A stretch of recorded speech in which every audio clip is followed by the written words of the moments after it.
오늘은 문제는 믿고 기도하면 해결된다.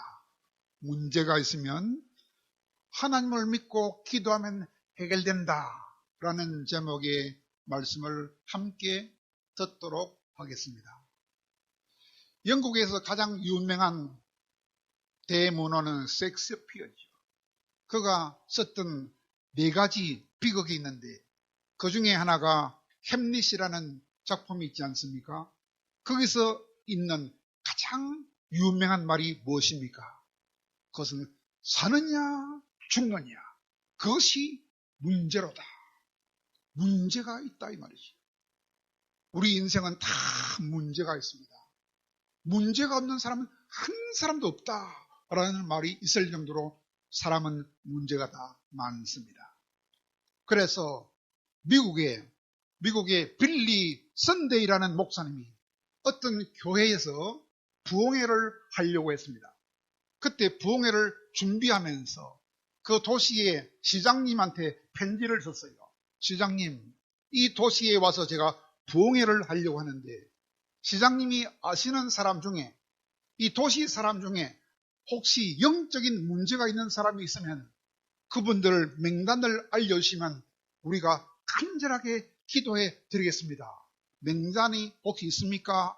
라고 편지를 썼더니 좀 있다가 답이 왔는데 보니까 그 도시의 사람들의 이름을 다 기록한 전화번호 책이 통째로 왔더라고 합니다. 이게 무슨 말입니까? 그 도시에 살고 있는 사람들도 한 사람도 빠짐없이 전부 다 문제가 있다는 것입니다. 여러분, 왜 사람들은 이렇게 다 문제가 많을까요? 그 이유는 우리 눈에 보이지 않는 악한 영이 있기 때문입니다. 이 악한 영이 우리에게 문제를 날마다 집어넣기 때문입니다. 그래서 그 악한 영이 살아있는 동안에는 우리가 항상 행복하기는 힘듭니다.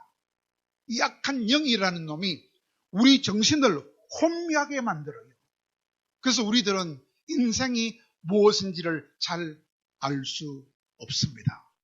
그래서 많은 철학자들이 인생이 무엇인가라고 날마다 연구를 합니다. 그래서 그 연구자 중에 4사람만 소개하면 먼저 니체라는 철학자가 말했습니다. 니체가 뭐라 했느냐? 인생은 연극이다 그랬어요. 연극이다. 그러므로 때로는 웃다가 때로는 울다가 끝나는 것이 인생이다. 이렇게 말했어요. 인생을 마치 장난처럼 생각해서 웃다가 울다가 끝난다. 이렇게 말했어요. 또 쇼펜하우어라는 철학자는 인생은 의미가 없다 그랬어요. 무의미하다. 그러므로 나는 빨리 죽는 것이 좋겠다. 이렇게 말했어요. 그러므로 그 학자는 그 쇼펜하우어라는 염세 철학주의자는 늘 낙관을 하지 못하고 비관만 하면서 살았고 믿음을 갖기보다는 늘 오심과 회의 속에서 살다가 불쌍하게 죽고 말았습니다. 그러나 소련의 톨스토이는 유명한 부활이라는 책에서 인생은 마치 흘러가는 강물과 같다 그랬어요. 왜 그렇습니까? 강물은 어떻게 흐릅니까?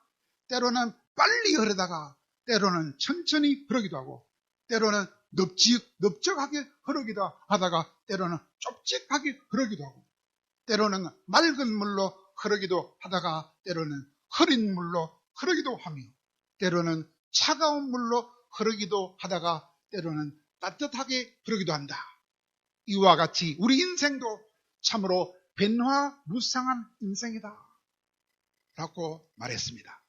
또 한 사람은 하이네라는 시인이 있는데 그 사람은 바닷가에 가서 시를 읊었어요. 바다야 인생이 무엇이냐 라고 외쳤더니 파도만 철썩철썩 하더라. 이렇게 시를 썼어요. 이게 무슨 말입니까? 인생이 무엇이냐? 정의를 할 필요도 없다는 것입니다. 왜? 아무리 인생에 대하여 정의를 잘해도 우리 인생들은 죽음이라는 그 어려운 문제를 해결할 수 없기 때문에 어려운 문제, 죽음이라는 문제를 우리가 해결할 수 없으면 아무리 인생에 관하여 정의를 잘해도 소용이 없다는 것입니다. 그런데 우리가 예수님을 만나면 예수님은 죽음의 문제를 다 해결해 주십니다. 예수님을 만나면 죽음뿐만 아니라 모든 인생의 문제를 다 해결해 줄 수 있습니다. 그러므로 우리는 예수님을 뭐라고 부릅니까? 예수님은 우리 인생의 대해결사 되신다고 말씀하는 것입니다. 그러므로 여러분, 인생의 대해결사 되시는 예수님을 만남으로 우리의 모든 문제를 해결받고 항상 기쁘게 살아가는 우리 모두가 되어야 할 것입니다. 아멘. 아멘입니다. 오늘 본문은 어떤 이야기입니까? 예수님께 아주 가까이 다가갔지만은 그러나 예수님을 잘 모르고 예수님을 신뢰하지 못함으로 불행하게 살았던 두 사람이 나옵니다. 또 두 사람은 정반대로 예수님께 가까이 가지는 못했지만은 예수님을 바로 알고 예수님을 믿음으로 말미암아 아주 행복하게 살았던 두 사람이 나오고 있습니다. 서로 아주 대조적으로 두 무리가 나오고 있습니다. 먼저 누가 나오느냐? 세례 요한의 제자들이 나옵니다. 세례 요한의 제자들이 예수님한테 다가가서 물었습니다. 예수님, 물으니까 왜 하니까 예수님, 우리들하고 바리새인들은 일주일에 두 번씩이나 금식을 하는데 예수님, 당신의 제자들은 왜 금식을 하지 않습니까?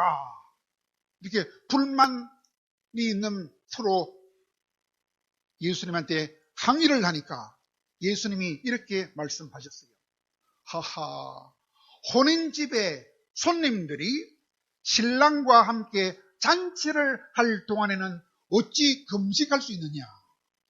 맛있는 거 먹고 춤도 추고 기쁘게 잔치를 해야지 어찌 혼인집에서 금식할 수 있느냐? 이렇게 대답하시면서 그들을 잘못했다고 말했습니다. 이것이 무슨 말입니까? 예수님이 이제는 율법의 실체가 되시는 예수님이 이 땅에 오셨기 때문에 율법의 껍데기인 금식만 하면서 자주 굶으면서 기쁨도 없이 살기보다는 신랑 되신 예수님과 함께 기뻐하면서 사는 것이 오히려 더 옳지 않느냐, 그렇게 말씀하셨던 것입니다. 또 요한이라는 사람도 그렇습니다. 요한이라는 사람은 어떤 사람이냐? 그때 요한이가 감옥에 갇혀 있었어요. 그때 예수님이 그 세례 요한이를 감옥에서 빼주지 않았습니다. 그러자 이 요한이도 예수님한테 불만을 가졌어요. 불만을 가져가지고 예수님을 불신해가지고 자기 제자를 보내서 물어보라 그랬어요. 뭐라고 물어보느냐? 예수님, 당신이 진짜 하나님이 보낸 하나님의 아들 맞습니까? 아니면 다른 분을 더 기다려야 합니까? 물어보러 가는 거야. 그래서 물어봤더니 예수님이 그 제자들한테 말합니다. 너희들은 여기서 보고 들은 대로 가서 너희 선생님한테 말해 주어라. 여기서 본 것이 5가지가 아니냐? 먼저 뭐냐? 소경이 눈을 떠서 보지 않느냐? 두 번째, 안전뱅이가 일어나서 걷고 있지 않느냐? 세 번째로는 나병 환자가 몸이 깨끗함을 받고 있지 않느냐? 네 번째로는 귀머거리가 소리를 듣고 있지 않느냐? 마지막으로는 죽은 사람도 지금 살아나고 있지 않느냐? 그 사실을 너그 선생 세례 요한한테 가서 전해줌으로써 내가 진짜 하나님의 아들 맞다는 사실을 알려주어라 그랬습니다. 여러분, 세례 요한이가 어떤 사람입니까? 예수님이 인정한 사람입니다. 뭘 인정했습니까? 세상에서 여자의 몸으로 태어난 사람들 중에서 가장 큰 사람이 세례 요한이다. 그리고 그 세례 요한은 전체 인류를 대표해서 나에게 세례까지 베풀어 주었던, 나에게 가장 가까이 나왔던 자가 너희 선생 세례 요한이가 아니냐. 그렇게 컸던 세례 요한과 그 제자들도 예수님을 바로 알지 못하고 예수님을 불신하다가 불행하게 살고 말았다, 그 말입니다. 예수님을 불신하면 불행하게 사는 것입니다. 그러나 예수님을 바로 알고 예수님을 바로 믿고 믿음으로 기도하면 문제를 해결받고 기쁘게 살 수 있다는 것이 오늘 본문의 핵심인 것입니다. 뿐만 아니라 바르게 믿으면 천국도 얻을 수 있습니다. 그러므로 오늘 본문에서 뭐라고 했습니까? 세례 요한의 때로부터 지금까지 천국은 계속해서 침노를 당하고 있나니 천국을 침노하는 자는 천국을 빼앗을 수 있느니라, 이렇게까지 말씀해 주셨던 것입니다. 그러므로 오늘 본문에 보면 그 세례 요한과 그 세례 요한의 제자들과는 달리 예수님을 바로 알고 예수님을 바로 믿음으로 복을 받은 사람이 두 사람이 나옵니다. 그 첫째가 누굽니까? 회당장 야이로라는 사람이었습니다. 회당장은 요즘 말로 하면 목사님이라. 야이로 목사님이 그런 복을 받았어요. 언제? 예수님이 자기 동네에 왔을 때, 그때 회당장 야이로는 그때 예수님 앞으로 달려갔습니다. 예수님 앞에 엎드렸습니다.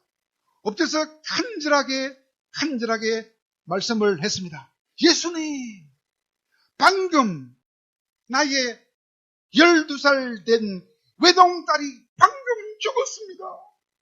제발 우리 집에 오셔서 우리 죽은 내 딸의 몸에다가 예수님의 손을 얹어 주시옵소서. 그러면 내 딸이 낫을 수 있겠습니다. 라고 간구했습니다. 이것은 무슨 말입니까?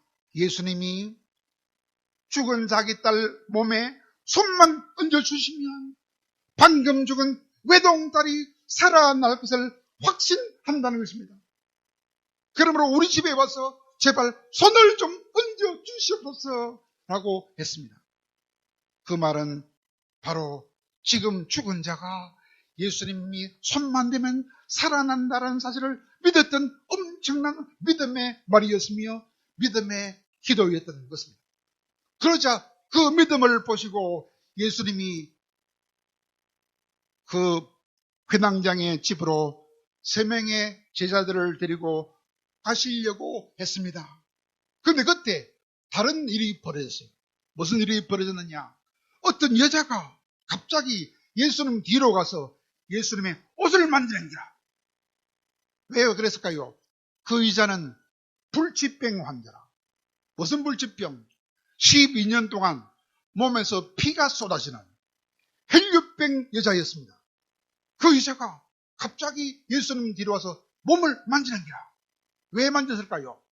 여자가 생각했어요. 내가 이 예수님 몸에 손만 대도 병이 낫을 것이다. 그렇게 생각했어요. 그때 예수님이 다 알아보시고 뭐라고 했느냐?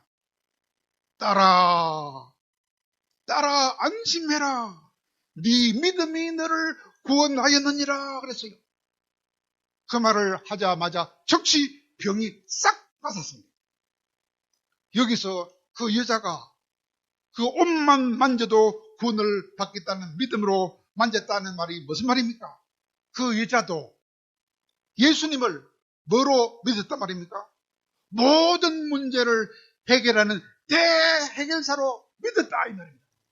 그렇게 믿고서 손을 댔더니 그 믿음 때문에 몸이 즉시 나섰다는 것입니다. 이렇게 믿고 기도하면 불치병이 낫는 그런 기쁨도 얻을 수 있다고 하는 것입니다. 얼마나 그 여자는 기뻤겠습니까? 한편으로는 두려웠겠지요. 왜 두려웠느냐? 불치병을 가진 자가 손을 대면 돌에 맞아 죽는 그런 시대라요. 그러니까 백이 나서서 좋지만은 겁이 나서 벌벌 떨었어요. 돌에 맞아 죽고 싶어서. 그때 예수님이 안심해라, 안심해라. 네가 믿음이 좋아서 믿음 때문에 나섰으니 안심한다. 너는 구원을 받았다. 영혼의 구원도 받았다. 축하한다. 얼마나 기쁘겠습니까? 그러자 예수님이 다시 회당장한테 말합니다. 자, 얼른 너희 집에 가자. 집에 가니까 울음바다가 되었어요. 왜? 12살 난 외동딸이 죽으니까 가족들이 다 울음바다가 되는 거예요. 그때 그들을 위로하기 위하여 예수님이 울지 말아라. 죽은 것이 아니고 자는 것이다. 그래서 실제는 죽었는데 왜 잔다 했느냐? 몸은 죽어서나 영혼은 살아있는 거예요. 영혼이 잔다 이 말이에요. 그러자 그 말을 알아듣지 못했던 사람들이 예수님을 비웃었습니다. 믿음이 없으니까, 모르니까. 그러자 예수님이 믿음 없는 저런 자들은 저 밖으로 몰아내라 하시고 믿음 좋은 6사람만 죽은 딸의 방에 들어갔어요. 믿음 있는 6사람 누구지요? 예수님의 제자, 믿음 좋은 제자 3사람 베드로하고 요한과 야고보를 데리고 들어갔지요. 또 누가 믿음이 좋아요? 그 회당장이 믿음이 좋아요. 또 회당장 부인이 믿음이 좋아. 그 5사람이죠. 또 누가 들어갔나? 예수님이죠. 이렇게 6명 믿음 좋은 6사람만 데리고 죽은 딸 방에 들어가서 예수님의 손을 죽은 딸 몸에 얹으면서 말했습니다. 소녀야 일어나라. 그러니까 죽은 자가 벌떡 살아났습니다. 믿음 있는 아버지의 그 요구로 인하여 예수님께서 찾아가셔서 죽음의 문제도 해결해 주셨습니다. 얼마나 기쁘겠습니까? 얼마나 기쁘겠습니까? 그러므로 여러분 우리들도 믿음으로 기도해서 문제를 해결받고 날마다 기쁘게 살 수 있는 우리 모두가 되어야 할 것입니다. 이렇게 문제를 해결받고 큰 기쁨을 누리며 살기 원한다면 해서는 안 될 일이 뭐겠습니까? 해서는 안 될 일이 무엇이 있겠습니까? 그것은 어떤 어려움이 와도 절대로 포기하면 안 됩니다. 끝까지 예수님을 찾아가야 돼요. 도중에 어떤 어려움이 있어도 절대로 포기하면 안 됩니다. 여러분, 영국에서 가장 존경받는 수상이 누구죠? 처칠입니다. 처칠 수상이 은퇴한 다음에 자기가 졸업한 고등학교에서 연락이 왔어요. 자기가 졸업한 고등학교 이름은 헤로우라는 고등학교인데 연락이 오기를 수상 각하 이번에 고등학교 졸업식이 있는데 졸업식에 오셔서 3분 동안 정도 후배들에게 좋은 말씀을 부탁합니다. 그래 연락을 받고 이야 3분 동안 그렇게 짧은 시간에 무슨 말을 해주면 좋을까 한참 고민하다가 드디어 날이 다가왔습니다. 갔더니 많은 사람들이 참석해 있는데 시간이 되어서 그분이 연단으로 올라갔습니다. 올라가서 아무 말도 하지 않고 청중들을 잠시 둘러본 다음에 조용하게 기다리고 있는 가운데 처칠 수상은 작은 목소리로 이렇게 말했습니다. You never give up. You never give up. 무슨 말입니까? 어떤 힘든 일이 있어도 절대로 포기하지 마시기를 바랍니다. 어떤 힘든 일이 있어도 절대로 포기하지 마시기 바랍니다. 라는 뜻으로 You never give up. You never give up. 이 두 마디를 했어요. 잠시 숨을 고른 다음에 똑같은 소리로 You 조금 더 큰 소리로 You never give up. You never give up. 이렇게 말했어요. 다시 잠시 뜸을 들인 다음에 이번에는 아주 우렁찬 목소리로 You never give up. You never give up. 라고 외치고 연단에서 내려왔다 했습니다. 그때 박수 소리가 나기 시작했고 그 소리가 점점 더 커지더니 나중에는 전부 다 자리에서 일어나서 박수를 보냈으며 어떤 학생들은 소리내서 울기 시작했다고 합니다. 왜 울었을까요? 처칠 수상도 옛날에 고등학교 다닐 때, 그 해로 고등학교 다닐 때 공부를 너무 못했어요. 공부를 너무 못해가지고 그 나라 국어 시험에 항상 낙제 점수를 받았어요. 국어 점수가 40점 이하가 나옵니다. 그래서 그는 명문대학을 갈 수가 없었어요. 참 슬픈 일이죠. 그래서 할 수 없이 사관학교를 갔어요. 사관학교 가는데 바로 합격한 게 아니고 재수도 해서 떨어지고 삼수를 해서 겨우 사관학교 들어갔어요. 얼마나 힘들었겠습니까? 뿐만 아니라 그 처칠은 고등학교 다닐 때 말을 못하는 말 더듬이였어요. 말 더듬이였습니다. 이런 큰 어려움이 있었습니다. 그러나 그 어려움 때문에 결코 그는 포기하지 않았습니다. 끝까지 피와 땀과 눈물을 흘리면서 그 어려움을 다 극복했습니다. 그래야 영국의 가장 위대한 수상도 되었고 가장 연설을 잘하는 훌륭한 연사도 되었고 그리고 그는 나중에는 가장 훌륭한 노벨 문학상도 탔습니다. 어떻게 노벨 문학상을 탔을까요? 세 가지 이유입니다. 그는 끊임없이 신문에다가 평론을 기고했습니다. 또 하나는 6건이나 되는 2차 대전 회고록을 남겼습니다. 뿐만 아니라 그는 여러 차례 유명한 연설을 했기 때문에 참 훌륭하다 인정받아서 노벨 문학상도 탔던 사람이기 때문에 그날 그 연설, 여러분, 후배 여러분, 어떤 일이 있어도 절대로 포기하지 마십시오! 라는 그 연설은 후배들 가슴에 큰 감동을 줬기 때문에 그들 중에 많은 학생들이 눈물을 흘렸다고 했습니다. 여러분, 어떤 힘든 일이 있어도 절대로 포기하면 안 됩니다. 절대로 하나님 앞에 기도하기를 포기하면 안 된다. 그 말입니다. 그렇다면 문제를 해결받고 기쁨을 누리며 살기 바라면 반드시 해야 할 일이 무엇입니까? 그것은 우리를 도와줄 하나님이 살아계신 것을 믿고 우리를 도와주실 하나님이 살아계심을 확실히 믿고 믿음으로 계속 기도해야 하는 것입니다. 그래야만 문제를 해결받고 기쁘게 살 수 있는 것입니다. 유명한 저자이며 학자인 달라스 윌라드라는 사람이 쓴 책에 나오는 이야기입니다. 그게 어떤 사람이 나오느냐? 로버트 맥팔레인이라는 사람이 나오는데 그 사람은 미국의 실업가였습니다. 자신이 돈을 투자했어요.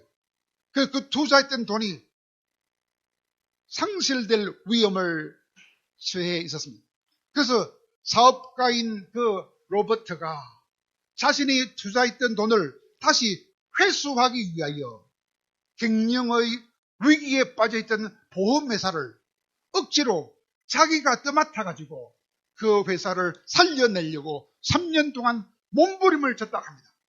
그때 자기 아내와 자기 아내의 친구들의 도움을 얻어서 이제 막 예수님을 구주로 우리 문제를 다 해결하는 대해결사로 자기 마음속에 이제 막 영접했던 때라 합니다.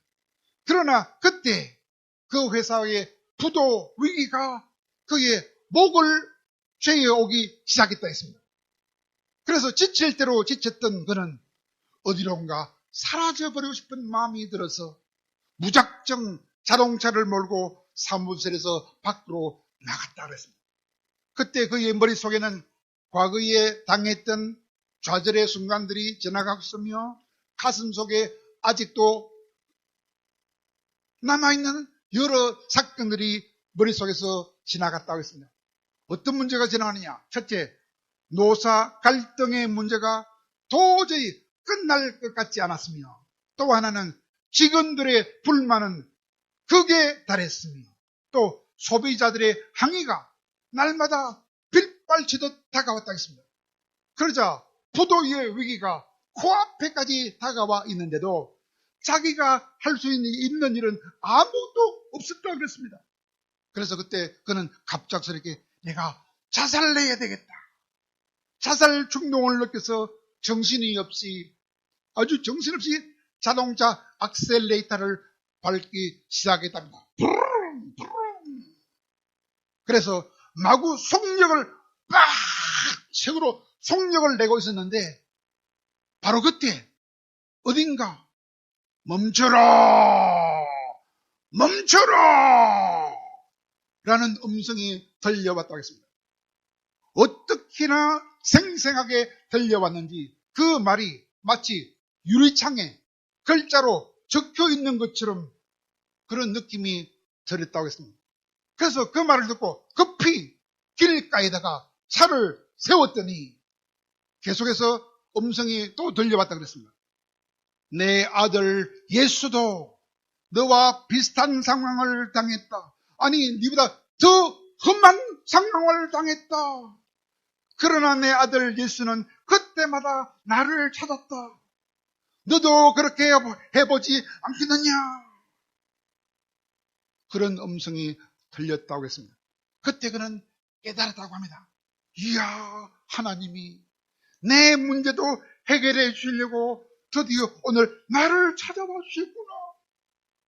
그 사실을 깨닫고 얼마나 감사했던지 한참 동안 차 안에서 눈물을 흘리다가 차를 다시 몰고 사무실에 돌아갔다 합니다. 그날 즉시 해결해야 할 문제가 22가지나 있었는데 놀랍게도 그 22가지 문제 중에서 가장 중요한 문제들이 그날 다 해결되었다 했습니다. 그 중에 3가지가 첫째, 주요 고객들이 보험회사를 딴 회사로 안 옮기고 그냥 있기로 결정했다 합니다. 또 하나는 그액의 보험료 연체 문제도 해결되었다 합니다. 또 하나는 노사 분쟁 문제도 그날 해결되었다 합니다. 왜 그랬을까요? 그가 예수님을 어떻게 마음에 모셨습니까? 모든 문제의 대해결사가 되심을 믿고 예수님을 모셨을 뿐만 아니라 그의 아내와 그의 아내 친구들이 그를 위하여 간절하게 기도했기 때문에 하나님께서 폭풍 같은 그 위기 속에서도 개입하여 주셔서 그를 도와주시던 것입니다. 사랑하는 여러분, 예수님은 우리의 모든 문제를 해결해 줄 수 있는 대해결사이십니다. 여러분이 혹시 긴급한 상황 속에 있거나 혹은 인생의 폭풍 가운데 있다 할지라도 인생의 폭풍 가운데서도 함께 해주시는 그 예수님이 나를 도와주실 줄로 확신하고 오늘 본문에 나오는 회당장이나 혹은 오늘 본문에 나오는 그 헬류병 여인이나 혹은 방금 소개한 부도 위기 속에서 도움을 받았던 그 로버트 맥팔레인처럼 우리들도 하나님이 우리를 도와주시기를 바라며 지금도 우리의 믿음의 기도를 듣기를 바라고 계신다는 사실을 알고 중간에 어떤 어려움에서도 결코 포기하지 말고 하나님이 도와줄 줄로 믿습니다.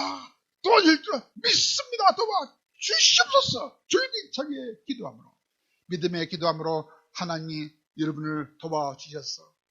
하나님이 나의 문제를 다 해결해 주시다고 기뻐 외치며 즐겁게 살아가며 그 하나님을 그 예수님을 세계 만방에 전할 수 있는 훌륭한 믿음의 서로 성도로서 살아갈 수 있는 우리 모든 성도들이 다 될 수 있기를 간절히 바랍니다.